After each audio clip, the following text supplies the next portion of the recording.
सभी दोस्तों को नमस्कार, जय हिंद। प्यारे साथियों, स्वागत है आपका फिर से एक बार आपके अपने YouTube channel KL online study में। प्यारे साथियों, आज की इस वीडियो में हम बात करने वाले हैं रेलवे ग्रुप डी की दिल्ली जोन की एक्सपेक्टेड कट ऑफ को लेकर। जी हां साथियों, आज की इस वीडियो में हम 2018 की वैकेंसी और 2019-22 जो कि अभी प्रेजेंट में आपके एग्जाम चल रहे हैं आरआरसी ग्रुप डी के, इनमें सिमिलरिटीज देखेंगे और ये जानेंगे कि पिछले वर्ष कितनी कट ऑफ रही थी और उस बार कितने बच्चों में फॉर्म अप्लाई किया था और कैटेगरी वाइज सब चीजों को जानेंगे। इस वीडियो के बाद आपका सारा डाउट खत्म हो जाएगा कि हमारे नंबर आ रहे हैं और फिजिकल की तैयारी करें या नहीं करें। और साथियों, ये कट ऑफ बिल्कुल सटीक आंकड़ों के साथ यहां पर बनाई गई है और एक एक पॉइंट को नजर रखते हुए तब ये कट ऑफ यहां पर बनाई गई है।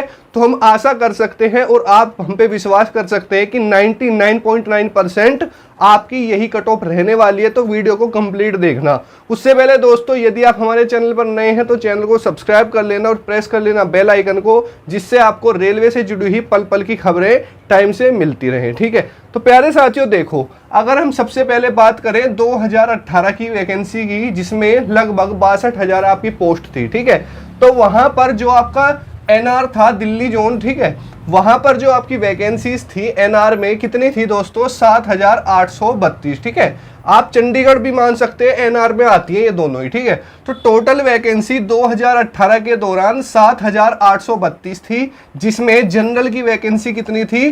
3,955। ओबीसी की कितनी थी? 2,113। एससी की कितनी थी? 1,174 और एसटी की 590। ठीक है, अगर हम बात करें कि पिछली बार जो नॉर्मलाइजेशन हुआ था, आप सभी लोगों को पता है कि कट ऑफ के अंदर नॉर्मलाइजेशन का बहुत बड़ा रोल होता है। क्योंकि दोस्तों बच्चों का 35-35 नंबर पर भी सिलेक्शन हुआ। वो कैसे हुआ? क्योंकि दोस्तों उनके नंबर बढ़ गए थे। ठीक है, नॉर्मलाइजेशन में। ठीक है, तो पिछली बार जो नॉर्मलाइजेशन था बहुत अच्छा था। 30 से 35-35 नंबर तक बच्चों के नॉर्मलाइजेशन में बढ़ रहे थे उस दौरान। ठीक है, अगर हम वही बात करें एग्जाम लेवल की, तो 2018 में जो एग्जाम हुआ था वहां पर आपका जो एग्जाम लेवल था इजी, मॉडरेट और हार्ड था। ठीक है, यानी किसी की शिफ्ट का एग्जाम इजी आ गया, किसी का हार्ड, किसी का मॉडरेट, तो ऐसे चल रहा था। अगर हम अभी की बात करें तो अभी आपका फेस 1 से लेके और अभी तक सभी क्या है? मॉडरेट टू हार्ड है। यानी एक सारी आपका क्या चल रहा है? एग्जाम पैटर्न चल रहा है, लेवल चल रहा है। ये नहीं कि भाई कोई ज्यादा आसान है, कोई ज्यादा मुश्किल, ऐसा कुछ भी नहीं है। लेकिन दोस्तों 2018 में ये सिस्टम नहीं था। उसमें कोई शिफ्ट ज्यादा इजी थी तो वहां पर बच्चों ने ज्यादा क्वेश्चन कर लिए, उनके ज्यादा मार्क्स आ रहे थे। कोई ज्यादा हार्ड थी तो वहां कम किए, तो लेकिन वहां पर नॉर्मलाइजेशन का फायदा मिला। ठीक है, अगर हम बात करें कि कितने बच्चों ने वहां पर उस दौरान एग्जाम दिया था, तो लगभग साथियों आपके 24 लाख बच्चों ने, ठीक है, यानी आप इसको मान सकते हैं 20 से 22 लाख बच्चों ने आपका दिल्ली जोन यानी एनआर में 2018 में एग्जाम दिया था 7,882 पोस्ट के लिए। यानी दोस्तों आप देख सकते हैं कितना बड़ा डाटा है। 7,832 पोस्ट के लिए 20 से 22 लाख बच्चे ने एग्जाम दिया था। ठीक है, फॉर्म तो ज्यादा भरे थे, लेकिन मैंने वो बच्चा लिया था जो कि अपेयर्ड हुआ था एग्जामिनेशन में। अटेंडेंस आपकी 60 से 65% रही थी। अगर हम कंपटीशन लेवल की बात करें तो मीडियम से लेके दोस्तों डिफिकल्ट था, क्योंकि उससे पहले कोई वैकेंसी नहीं थी। दूसरी बात साथियों, आपकी 2018 के दौरान ही एएलपी, ठीक है, और आपकी जो है ग्रुप डी और भी बहुत सारी रेलवे के अंदर वैकेंसीज थी जो कि बच्चा काफ़ी अच्छी तरीके से प्रिपरेशन में एक बार लगा हुआ था।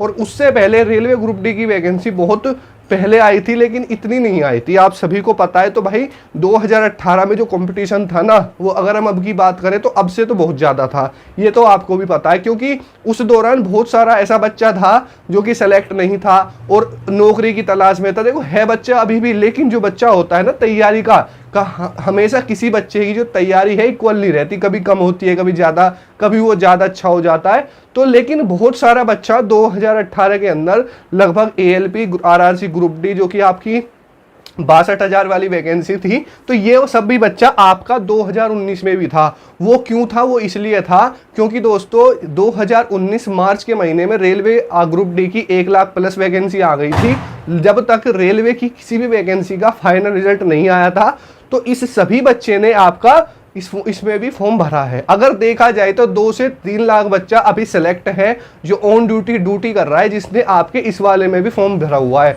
तो जाहिर सी बात है भाई, कंपटीशन लेवल तो इस बार कम है, चाहे आप गालियां दो, मानो या ना मानो, लेकिन बहुत सारा एनालिसिस किया है। क्योंकि दोस्तों देखो, SSC GD 60,000 प्लस वैकेंसी थी 2018 में। मेरा खुद का जो कजन है वो भी उसमें सिलेक्ट हुआ है, वो भी जॉब कर रहा है, जिसने ग्रुप डी का एग्जाम छोड़ दिया है। ठीक है, तो बहुत सारे ऐसी वैकेंसीज हैं स्टेट लेवल की। स्टेट में यूपी पुलिस में लगभग 80,000 भर्तियां हो चुकी हैं। ठीक है, दिल्ली पुलिस, तो बहुत सारी है जिसमें बच्चा सिलेक्ट है और उसने ग्रुप डी का एग्जाम छोड़ दिया। तो अब की जो कट ऑफ है ना भाई, बिल्कुल डाउन जाएगी, बहुत कम जाएगी। ठीक है, कहने वाले तो कहते हैं, लेकिन आप पॉइंट तो देख लिया करो कैसे चली जाएगी भाई। ठीक है, अब देखो हम बात कर लेते हैं 2019 की वैकेंसी की। ठीक है, यानी दोस्तों 2019 में मार्च में फॉर्म निकलते हैं 1,03,000 प्लस वैकेंसी के लिए, और उस दौरान 2018 की जिसमें लगभग 2 से 2.5 लाख वैकेंसियां थी, उसमें किसी का भी रिजल्ट नहीं आया हुआ था। तो उस बच्चे ने भी इसमें फॉर्म अप्लाई कर दिया।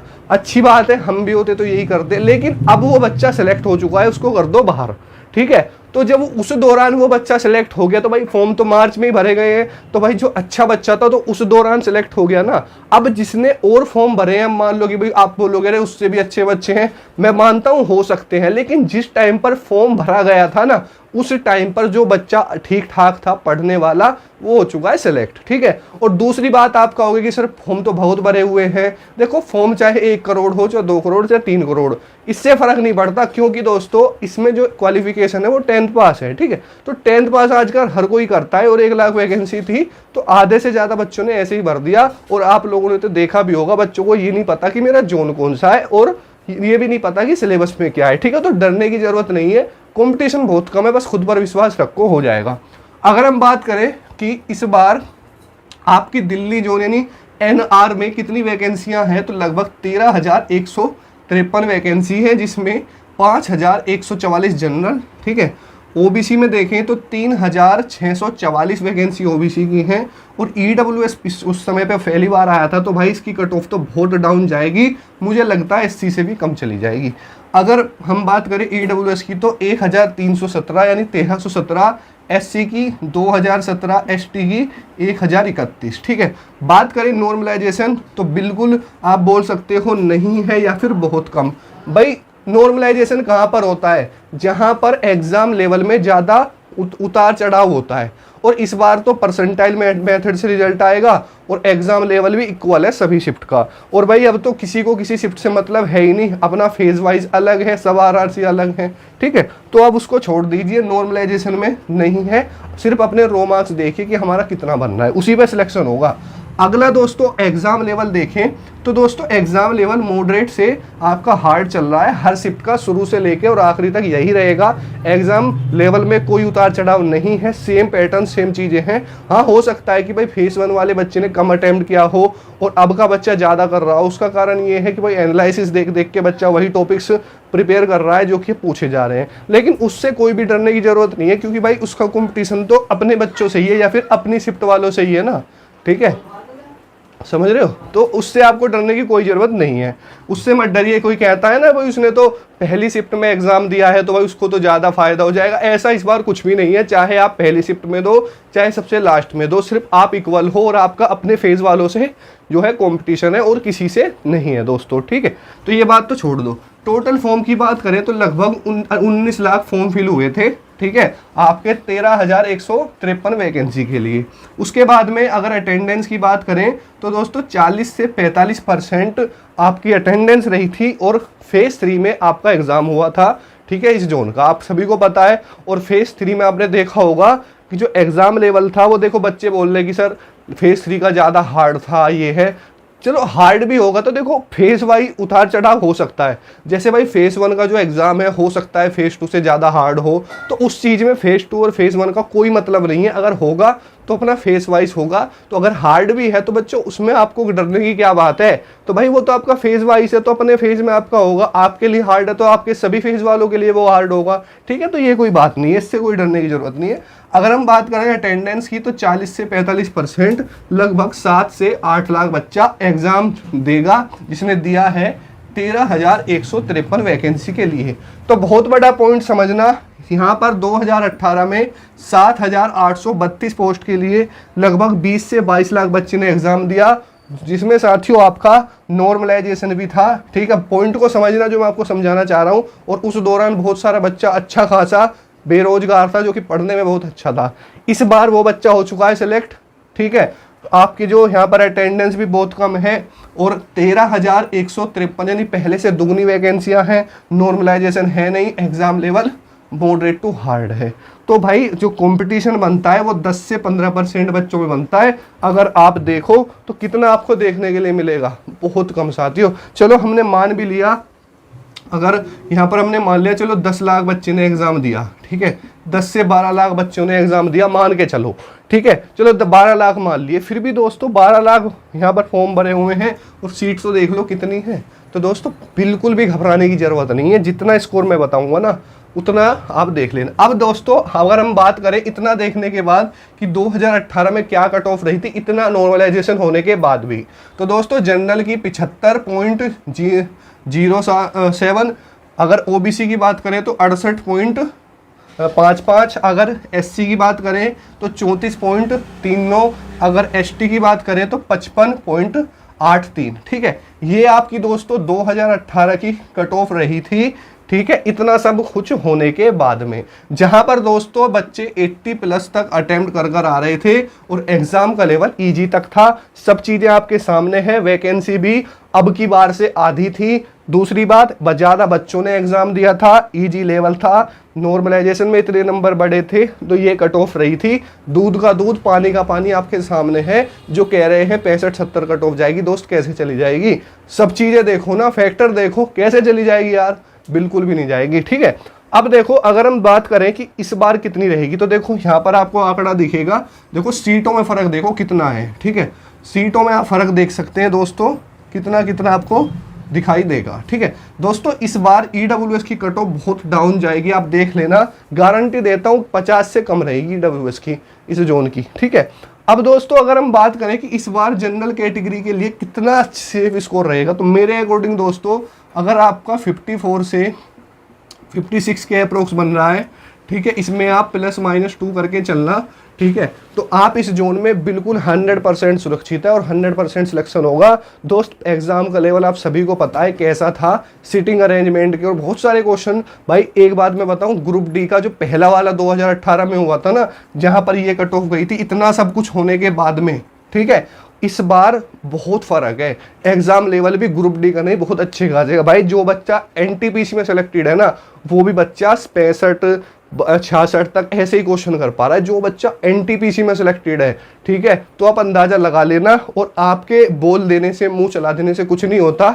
इतना सारा सच एनालिसिस आपके सामने है। अगर आप फिर भी इसको देख के ये सोचते हो कि भाई हाई जाएगी, तो भाई बिल्कुल बेकार है आपका एनालिसिस देखना, क्योंकि दोस्त इतना सारा सच आप सभी के सामने है। ठीक है, और इससे बाहर कुछ भी नहीं है। अगर हम ओबीसी की बात करें तो दोस्तों 53 से 55 नंबर।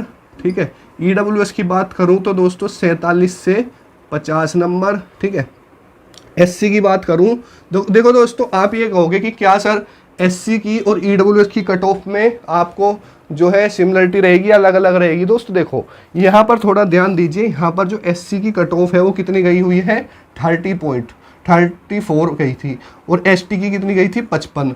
तो भाई ऐसा हो सकता है इस बार की ईडब्ल्यूएस की जो कट ऑफ है वो एससी से कम चली जाए, हो सकता है, देख लेना, क्योंकि उस समय पर ईडब्ल्यूएस बहुत कम बच्चों के पास था। एससी की बात करूं तो दोस्तों यहाँ पर भी आप मान के चलना लगभग 49 से लेके 52 नंबर।